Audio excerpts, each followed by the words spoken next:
Nagdi-discuss, di naman ito nagawas. Ambot na yan, dito matipin mo. Him. Okay, so, first, kung magtutok pa kita yung virus, yung maninimi ko kanina, intro, yung mga characteristics. Pero, yung pinakakuha nato na characteristic ng picornavirus, kaya makikita tayo niyo iyan name.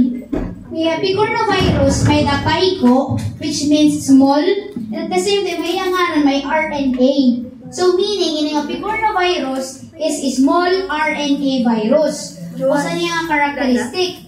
And second niya is, usang characteristic niya is resistant niya to lipid solvent such as ether, chloroform, and biosol. Tapos kasama mo rin niya.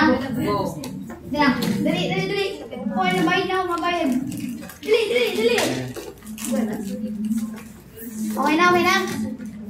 Sorry.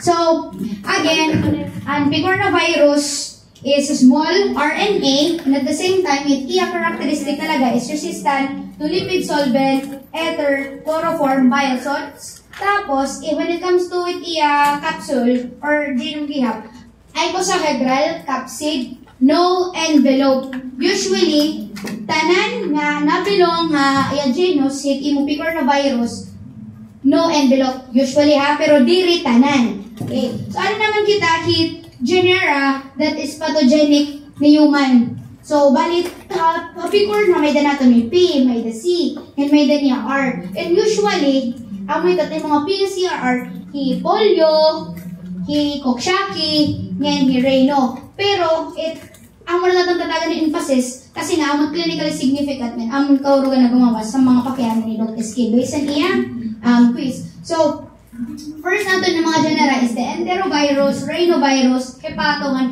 para-echo. Pero, ito mag-focus na kita is your entero nga ni rhino, which, ako ng mga sikat na i-discuss.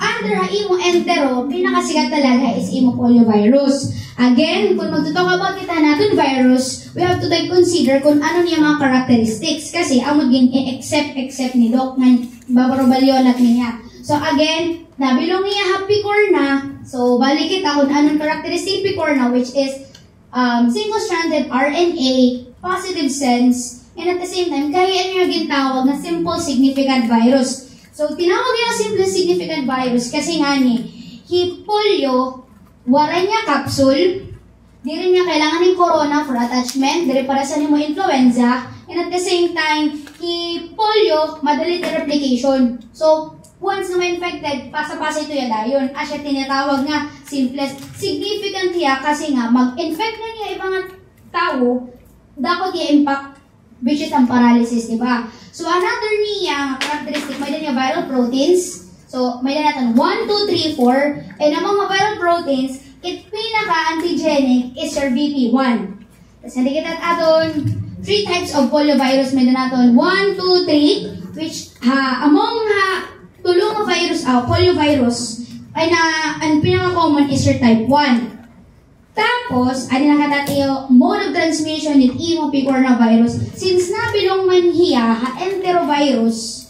So, from the word itself na entero, meaning aton enterics, fecal, oral, or through elementary or ingestion, iya pag-transmit. However, may cases nga, polio, nakaka-transmit niya through conjunctival or respiratory secretions. And, ano't iya iniigo when sumunod dihaton body? It is your anterior horn of your spinal cord. Your spinal cord, siya, nakakakosyahin flaccid paralysis. At the same time, again, nasin kita didian, picornavirus kay anyang characteristic is resistant to lipid solvents, ether, detergents, and stable ya at the pH. So, ito nga virus, kaya hiya makasulod aton tami. Kaya resistant man niya. pH, di ba? Aton tami is acidic masyado. So, ito na kaya niya mag-penetrate aton tami. Now, itya pinaka-host talaga, human, waray na iba.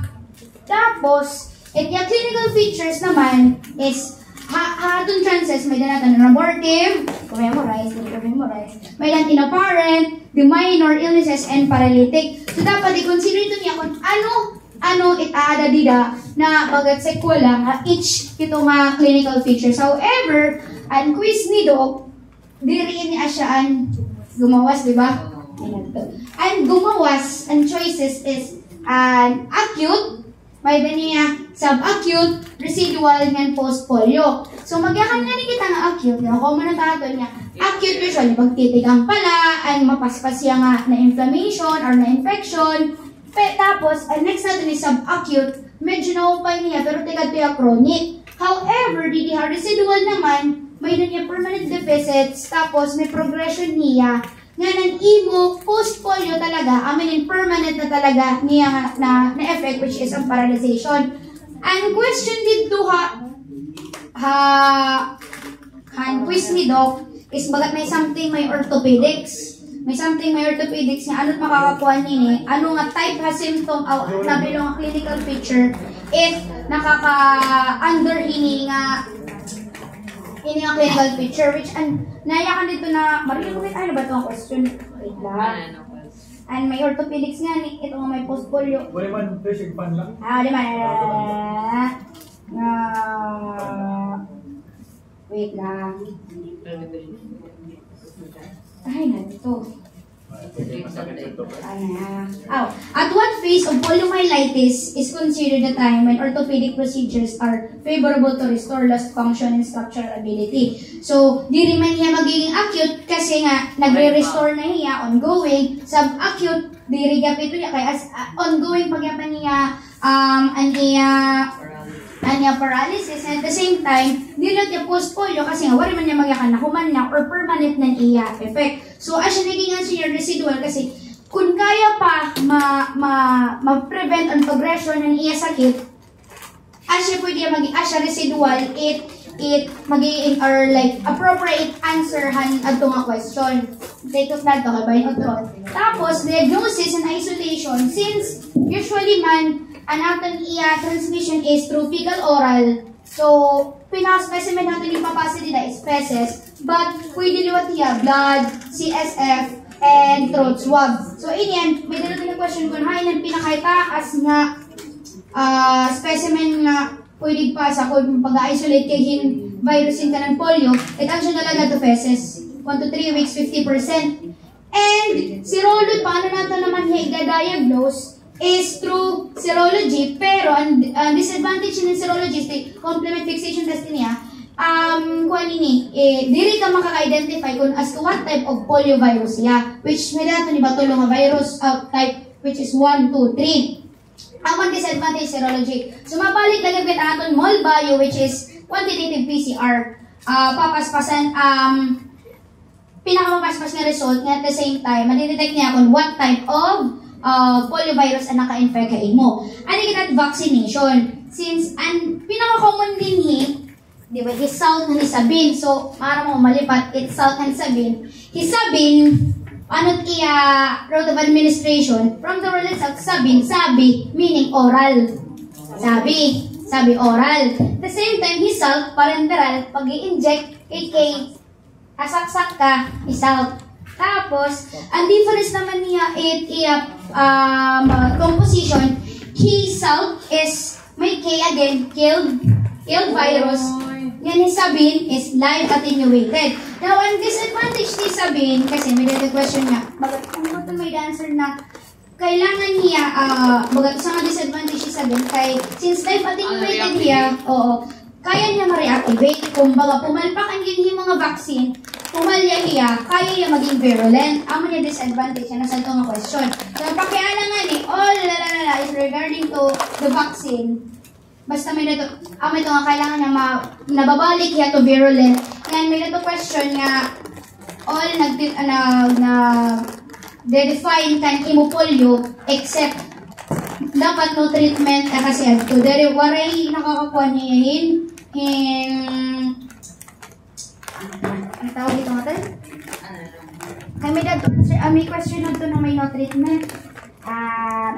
The following are therapeutic options in the management of poliomyelitis except pain management, di ba may dito pain management, breathing support, occupational therapy, and giving of specific antiviral treatment. So, ano man ang answer dito? An antiviral treatment kasi nga, inihiya nga nasakit is waray treatment. So, ano man it best name mo yun is it's prevention talaga. Magpapabaksin ka. And ang yung mga doses importante kaya pag to, ito transes, basahan na lang niyo. Next na to, no virus is the Coxsackie.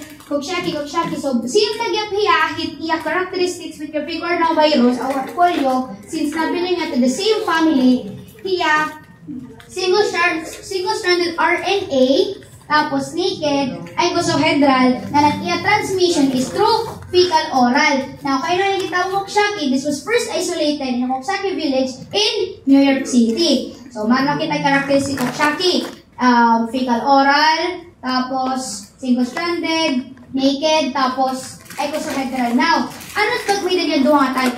Coxsackie A, ngayon mo Coxsackie B. Ano't era difference? And usually, it era difference na, it era ka ng symptoms. Kung anong masakit yapit again, reproduce. So, yung Coxsackie A, take note that A, above, it affects your mouth, throat, and skin. Okay? And also, pinakasikat ito ay hand and foot and mouth disease. Aside dito, ang mga sakit pa ni Coxsackie A, ang ito ay septic meningitis, fever, abdominal pain, kaya upper man ito, vesicular pharyngitis, or your adihan na binong throat, diba? Si Coxsackie B, take note ka may B, B and H. B for born-home disease, which is fluid niya, or tinatawag natin na devil's grip, wherein pain worsens kung na hinga kita. Ang fluid niya, B, another B. Second na B is your baby. Baby kay common niya neonatal infections, bacillus transes, and at the same time, juvenile diabetes. Ang nagtitigan Coxsackie B. And at the same time, heart. Kaya nakakakos yan, myocarditis and pericarditis. Hai mo pag-diagnosis naman, this specimen, since fecal-oral route hiya, again, iti mo gagamitin na specimen is feces. And kung adi na inoculate mo through primary kidney monkey cells, adi naman hiya is this sucking mouse histopathology and serology, di rin niya effective. And again, yung pinakakuan talaga mol bio is quantitative PCR. Okay?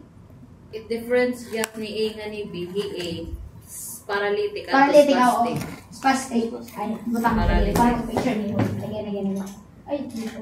Kaya mo defining gap ni. Oo. Adi, spastic. Pote? Parang, sorry.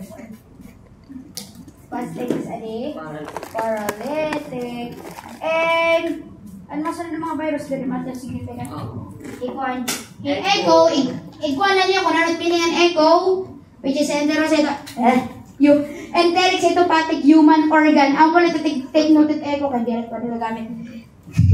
Tapos, ganito yung rhinovirus, which pinaka-common ang makakakosin, common cause, rhinovirus. Hiyalat exception, imupicornavirus kasi, hiyalaig virus nga, non-enteric, diarrhea fecal-oral route, it iya, mode of transmission. So, ano diya? Droplets. And at the same time, since diarrhea fecal-oral, meaning, kung niya, pH at iya acidity, labay nito iya. So, diri talaga iya bububuhay mo diyan. Asya, actually, upper respiratory tract. And anong mga symptoms ang typical ng mga rhinovirus? Like, colds, sweat, sneezing, watery nose, tapos dahil nag-fever ka. Tapos, amo lang ito, pekor na. Muna na. Woo!